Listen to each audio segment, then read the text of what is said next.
Hello student, this is our YouTube channel CBSE Ranker. आपको CBSE Ranker के परिवार में स्वागत है। आशा करता हूं आप बहुत अच्छे तरीके से होंगे। और अभी हम डिस्कस करने वाले हैं the earth and the solar systems का क्लास 6 का। ये 2023-24 का नया सिलेबस है, पार्ट 1 है और इसका पार्ट 2 पार्ट 3 भी है। और सेक्शन चालू करने से पहले मैं आपको बता देता हूं, आप सब्सक्राइब और लाइक ज़रूर कीजिए, क्योंकि आप ये लाइव सब्सक्राइब करने से हमें मोटिवेशन मिलता है आगे और अच्छी तरीके से आपको वीडियो और आपको प्रेजेंटेशन कर सके। ठीक है, तो आप ज़रूर लाइक और सब्सक्राइब ज़रूर कीजिए। ठीक है, तो हम अभी पढ़ेंगे क्या, जो पृथ्वी है, पृथ्वी हमारा जो अर्थ है, प्यारा सा अर्थ, उसके बारे में पढ़ेंगे। और ये कौन से परिवार का हिस्सा है, आकाश में क्या क्या है, क्यों है, कहाँ है, ये सब डिस्कशन करने वाले हैं। हम इस चैप्टर में क्या क्या पढ़ने वाले हैं, हम इस चैप्टर में पढ़ने वाले हैं सेलेस्टियल्स बॉडी, द सन, जो सूर्य के बारे में, महाजागतिक जो पिंड है, प्लैनेट, अर्थ, सैटेलाइट, एस्ट्रॉयड, मेट्रोइड्स, यूनिवर्स और गैलेक्सी के बारे में भी पढ़ने वाले हैं। ब्लैक होल, आपको सारे आप शॉर्ट वीडियो में देखे होंगे ब्लैक होल, मगर ये कैसे तैयार होता है, कैसे है, क्यों है, ये सब कुछ थोड़ा थोड़ा इन्फॉर्मेटिव आपको चीज़ें देने वाला हूँ। तो without wasting any time let's start students. तो पहले देखेंगे जो सेलेस्टियल बॉडी क्या है, महाजागतिक पिंड, वो उसे क्यों बोलते, क्या बोलते। ठीक है, तो हम देखेंगे all the objects that we see in the sky are called celestial body और heavenly body। आकाश में जो जो चीज़ हम देखते हैं उसे हम सेलेस्टियल बॉडी कहते हैं। और हिवेनली का मतलब है आकाश से संबंधित। तो आकाश में जो जो हमें चीज़ें दिखते हैं उसको हम सेलेस्टियल बॉडी और हिवेनली बॉडी कहते हैं। अगर आपको एरोप्लेन, पंछी या फिर हेलीकॉप्टर दिखे तो आप उसको सेलेस्टियल बॉडी मत कह देना। ठीक है, जो कंटिन्यूस रहता है, हमको सारे दिन दिखाई देता है, ठीक है, उसको हम सेलेस्टियल बॉडी कहते हैं। आप नॉर्मली समझते होंगे। ठीक है, और द सेलेस्टियल बॉडीज इंक्लूड्स, तो एग्जाम्पल्स क्या है सेलेस्टियल बॉडी का। Celestial body include stars, planets, satellite, asteroids, meteoroids and comets. These are the some examples of celestials body. ये सब सेलेस्टियल बॉडी का कुछ कुछ एग्जाम्पल्स है। तो सेलेस्टियल बॉडी में क्या क्या आता है, स्टार आता है, क्या क्या आता है, स्टार आता है, सन आता है, चांद आता है, जो मून है वही आता है, और गैलेक्सी, ऐसे बहुत सारी चीज़ें हैं जो अभी भी खोज चल रहा है, साइंटिस्ट के द्वारा अभी भी खोज चल रहा है। तो can you say guys which is the nearest celestial body to us, आप बता सकते हैं कि which is the nearest celestial body of earth। जो अर्थ का पूरा निकटतम सेलेस्टियल बॉडी क्या है, पता है आपको, बता सकते हैं, बताइए आप। तो हमारा नियरेस्ट जो सेलेस्टियल बॉडी है उसको हम मून कहते हैं। जो चांद होता है, जो चांद है आप देखते हैं, ठीक है, उसको हम nearest celestial body of the earth, पृथ्वी का सबसे निकटतम सेलेस्टियल बॉडी, महाजागतिक पिंड बोलते हैं। ठीक है, तो उसके बाद पढ़ेंगे अभी स्टार। तो स्टार्स आर सेलेस्टियल बॉडी, ये एक तरह का सेलेस्टियल ऑब्जेक्ट होता है that can produce their own light. वो अपना खुद ही अपना लाइट प्रोड्यूस करता है। जैसे कि लाइट, जैसे हम उसको करंट देने से वो उसमें लाइट आता है, मतलब आलोक आता है, वैसे स्टार का क्या है, वो खुद से ही अपने आप से ही एनर्जी, जो अपना हीट आता है, लाइट आता है, वो खुद से ही निकलता है। ठीक है, कैसे निकलता है, that can produce their own light, they are the extremely hot and extremely large. वो बहुत ज़्यादा बड़ा है, इतने भी पृथ्वी से हमारा जो अर्थ है उससे 13 लाख गुना बड़ा है। जो सूर्य है पृथ्वी से 13 लाख गुना।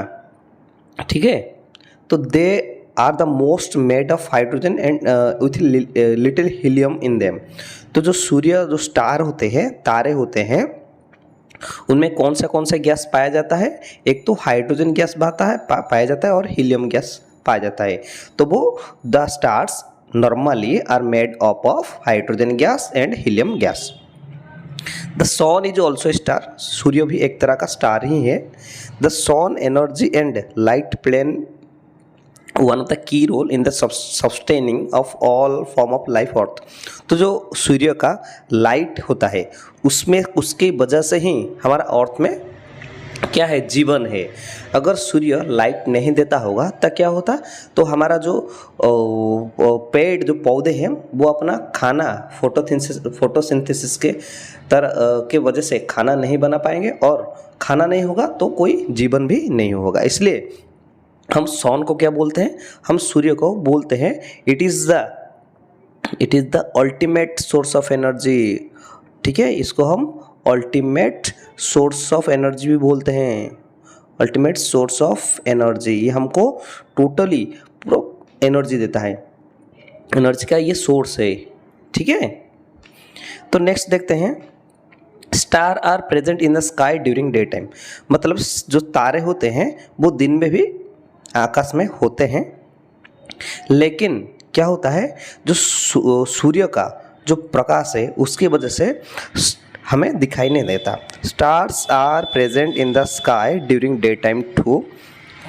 ठीक है, जो स्टार होते हैं वो दिन में भी होते हैं, but they are not visible due to scattering of sunlight. जो सनलाइट के वजह से जो स्कैटर करता है, विचुरित करता है, उसकी वजह से हमें वो तारे नहीं दिखाई देते। Sun is the closest star to अस।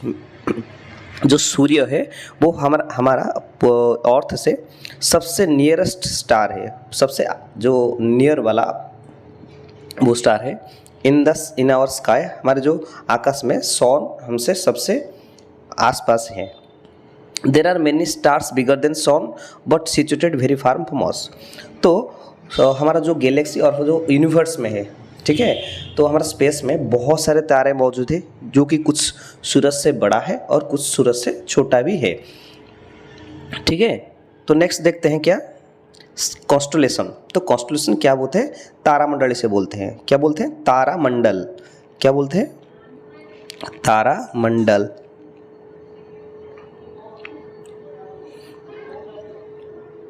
इसे हम बोलते हैं तारामंडल। तो कॉन्स्टलेशन क्या है, आपने आकाश में कभी भी नॉर्मली आप विंटर सीजन में देखे होंगे, बहुत सारे ड्राइंग जैसे बना हुआ होगा, वेराइटी पैटर्न होगा आकाश में। इसको ही हम बोलते हैं तारामंडल या फिर कॉन्स्टलेशन इंग्लिश में बोलते हैं। It is a group of stars, ये स्टार्स का एक ग्रुप होता है। That looks like a particular shape, जो कि एक पर्टिकुलर शेप होता है, एक आकार होता है in the sky and has been given a name, और इसे नाम भी दिया गया है। किसने दिया होगा, तो हमारा जो आर्कोलॉजिस्ट है उन्होंने दिया होगा। तो जिस stars are far away from earth, जो ये जो तारे हैं वो पृथ्वी से बहुत ज़्यादा दूर है, मतलब आप सोच नहीं पाओगे इतने दूर है। आपको लगभग 1000 या 2000 या फिर 50,000 साल ऐसे लग जाएंगे अगर उस तारे पे जाएंगे, मतलब बहुत दूर, आप कल्पना भी नहीं कर सकते। They are not connected to each other at all. वो जो कॉन्स्टलेशन के जो तारे हैं वो अपने आप नहीं लगा हुए, वो एक दूसरे से अलग है, लेकिन वो एक पैटर्न जैसा दिख रहे होंगे। देखिए, मैं कुछ दिखाता हूँ आपको तारे का मंडल। ये देखिए, एक तारा मंडल है, ये वाला, ये इसको उषा मेजर कहते हैं। ठीक है, ये एक भालू का जैसे दिखता है, ये इसे उषा मेजर कहते हैं, इसे ईसा माइनर कहते हैं, और ये लायंस है, ये कैंसर है, ये लियो है। ठीक है, ऐसे तारे दिखते हैं जो कि कुछ पैटर्न का दिखते होंगे। ठीक है, नेक्स्ट देखते हैं सन, सूर्य।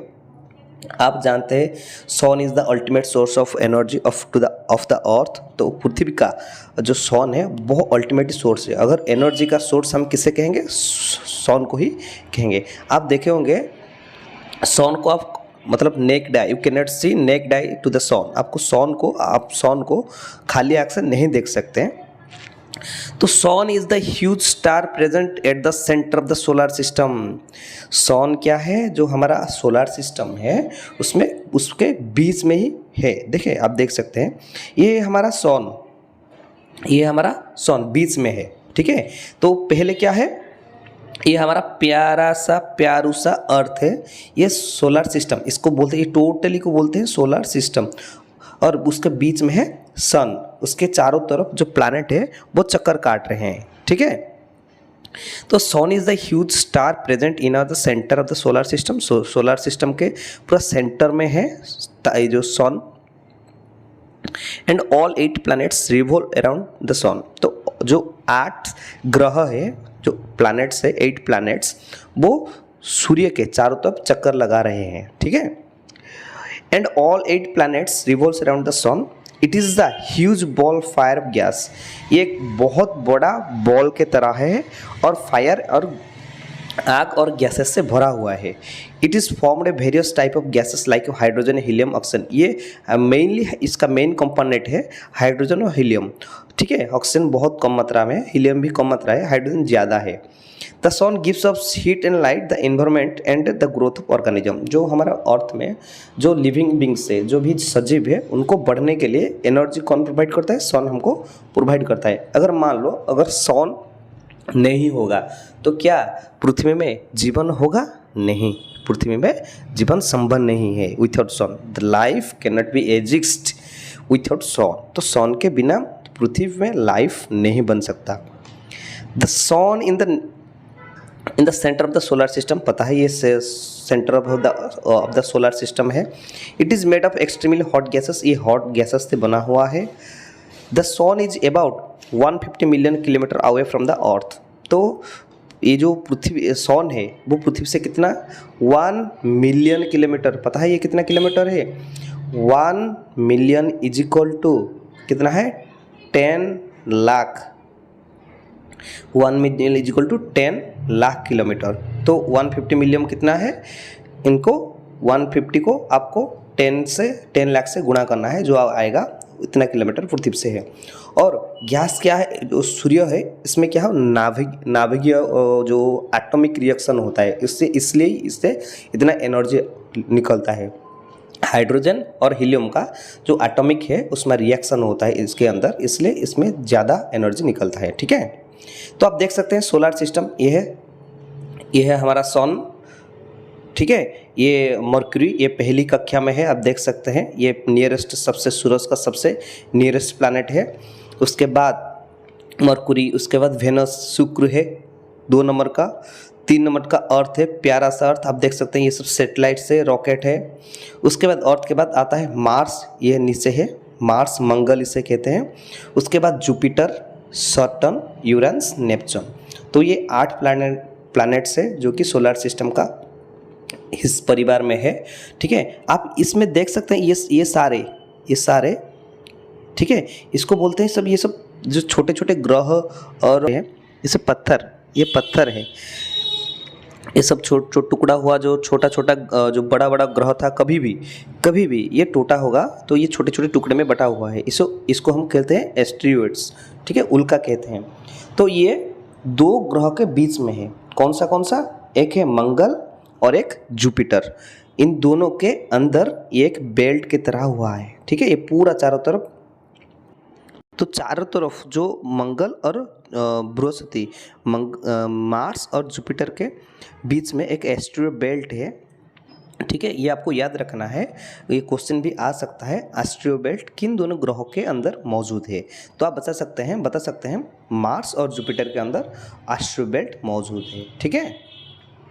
तो उसके बाद हम पढ़ते हैं क्या है प्लैनेट का मतलब क्या है और कौन से प्लैनेट है, ये हम अभी पढ़ेंगे। तो जो हमने पढ़े अभी 8 प्लैनेट्स, फोटो में देखें 8 प्लैनेट्स होते हैं। There are 8 planets in the solar system. तो the word planets comes from the Greek word planetia. ये ग्रीक वर्ड प्लैनेटिया से ये डिराइव हुआ है, जिसका मतलब है वंडर्स, आश्चर्य, ठीक है। The planet is the large celestial body that revolves around the sun. ये बड़े सेलेस्टियल बॉडी होते हैं जो सूरज के चारों तरफ एक फिक्स्ड ऑर्बिट, एक फिक्स्ड कक्षों में घूमते रहते हैं। ठीक है, ये इसको जो बोलते हैं, ये जो कक्षा है इसको बोलते हैं कक्षा। ये जो दिखा हुआ है ना डॉट डॉट डॉट डॉट करके, ये सब कक्षा है। ऐसे ही तरफ ये मरकुरी घूमता है, अर्थ इस तरफ घूमता है, ये ऐसे ऐसे ऐसे ऐसे घूमता है। ठीक है, ये जो इसको फिक्स्ड पाथ बोलते हैं।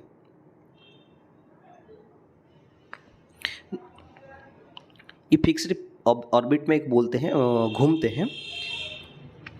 Planet do not have any light of their own but reflect light the sun। जो प्लैनेट होते हैं उनका कोई भी अपना लाइट नहीं होता, वो अपने से कोई भी कुछ भी लाइट नहीं निकालते हैं, वो कंज्यूम नहीं करते हैं लाइट, सॉरी वो अपने अंदर से लाइट को नहीं निकाल पाते, क्योंकि उनमें कोई भी नाभिकीय जो विकिरण नहीं होता है, एटॉमिक जो रिएक्शन नहीं होता है, इसलिए इनमें से कोई भी लाइट नहीं निकलता है।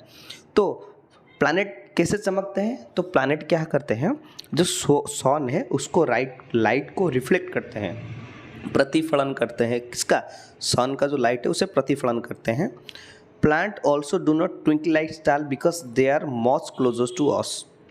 तो क्या करते हैं प्लैनेट्स भी, जो स्टार तारे के तरह वो ट्विंकल ऐसे धक धक धक धक नहीं करते हैं। ठीक है, क्योंकि वो हमारे बहुत आसपास है। They are 8 planets in our solar system. हमारा जो सोलर सिस्टम है उसमें से 8 प्लैनेट्स है। क्या क्या है 8 प्लैनेट्स? मर्क्यूरी पहले, जो कि सूरज के पास है। ठीक है, ये जो सिस्टम है ये असेंडिंग में लिखा हुआ है, सूरज के पास है, सूरज से दूर। ये Mercury, Venus, Earth, Mars, Jupiter, Saturn, Uranus, Neptune. तो ये 8 प्लैनेट होते हैं। ऑल द 8 प्लैनेट्स, ठीक है, तो जो all the 8 planets solar system moves around the sun fixed path. जो 8 प्लैनेट है वो एक फिक्स्ड पाथ के, ऐसे अगर ये सन है तो ऐसे घूमते हैं, ऐसे ग्रह घूमते हैं। इस पाथ को बोलते हैं ऑर्बिट। इस पाथ को क्या बोलते हैं? Orbit. Mercury is the nearest to the sun. Mercury बहुत नियरेस्ट है। It takes 88 days to complete 1 round along the orbit. तो क्या करता है ये? 88 दिन लेता है सूरज के चारों तरफ घूमने के लिए, बहुत कम दिन लेता है। ठीक है, हम कितना दिन लेते हैं? अर्थ घूमने के लिए कितना दिन लेता है? अबाउट 365 डे और 6 आवर। ठीक है, हमने पढ़ा होगा कि 365 दिन लेता है, लेकिन 365 दिन नहीं, 365 दिन और 6 घंटे लेता है। ठीक है, तो टिल अभी क्या हुआ है, अभी 2006 तक, और एक हमारा जो हम बचपन में पढ़ते थे तो 9 प्लैनेट पढ़ते थे, उसमें से प्लूटो एक प्लैनेट था, लास्ट वाला प्लैनेट। नेपच्यून के बाद प्लूटो आता था। लेकिन अभी क्या हुआ है, 2006 तक प्लूटो एक प्लैनेट बोला जाता था, लेकिन क्या होता है, was also considered a planet. 2006 तक ये प्लैनेट कहा जाता था इसको, लेकिन however in a meeting in the international astronomical union IAU, तो इसका जो ये एक संगठन है, एसोसिएशन है, इसने बोला कि ये जो प्लैनेट है इसको, ये जितना प्लैनेट को कैटेगरी किया जा रहा है ये उसमें नहीं आता है, इसलिए इसको निकाल दो। तो इसलिए प्लूटो को निकाल दिया प्लैनेट के कैटेगरी से। ठीक है, तो astronomical union a decision was taken that Pluto like other celestial body sets 2003 UB 313, ये सब discover in the recent past में बी कॉल्ड, क्या इनको क्या बोलते हैं? ड्रफ्ट प्लैनेट, 52 ग्रह। ठीक है, जो छोटा ग्रह इनको बोला जाता है ड्रफ्ट प्लैनेट। ठीक है, डफ प्लैनेट। ठीक है, इनको क्या बोलता है? Dwarf planet. Venus and Uranus are the planets that rotate from east to west. तो हमारा जो अर्थ वो किस दिशा से किस दिशा घूमता है, पता है आपको? हाँ, ये ये वेस्ट से ईस्ट घूमता है। सिर्फ दो प्लैनेट वेनस और यूरेनस ये दोनों ही ईस्ट से वेस्ट घूमते हैं, और सारे जो 6 प्लैनेट्स है वो सारे वेस्ट से ईस्ट घूमते हैं। आप देखिए तो हमारा सूरज कहाँ से जो रेस होता है, उगता है, तो हमारा जो सूरज है वो ईस्ट पूर्व दिख से उगता है, इसलिए पृथ्वी क्या है वेस्ट से ईस्ट तक घूमता है। ठीक है, और एक इन्फॉर्मेटिव चीज़ क्या है, Venus is consider Earth twins. तो वेनस को क्या बोला जाता है, वेनस को अर्थ ट्विंस बोला जाता है, अर्थात ये जुड़वा है पृथ्वी का हमारा जो अर्थ है उसका जुड़वा है, ट्विंस है कौन, वेनस। क्योंकि जो वेनस का जितना भी जो मास है या फिर उसका आकार शेप है वो ज़्यादातर लगभग इक्वल टू अर्थ है, इसलिए वेनस को अर्थ का ट्विंस बोला जाता है। ठीक है, तो ये हमारा अभी ख़त्म हो गया पार्ट 1। आशा करता हूँ आपको वीडियो बहुत अच्छा लगा होगा, बहुत इन्फॉर्मेटिव था, आपको बहुत इन्फॉर्मेशन मिलेगा इस वीडियो से। तो आप ज़रूर हमारे चैनल को लाइक सब्सक्राइब जरूर कीजिए। अगर आपको कुछ भी डाउट हुआ तो आप ज़रूर कमेंट कीजिए। I will definitely try to solve your problems. Okay, thank you, Jai Hind.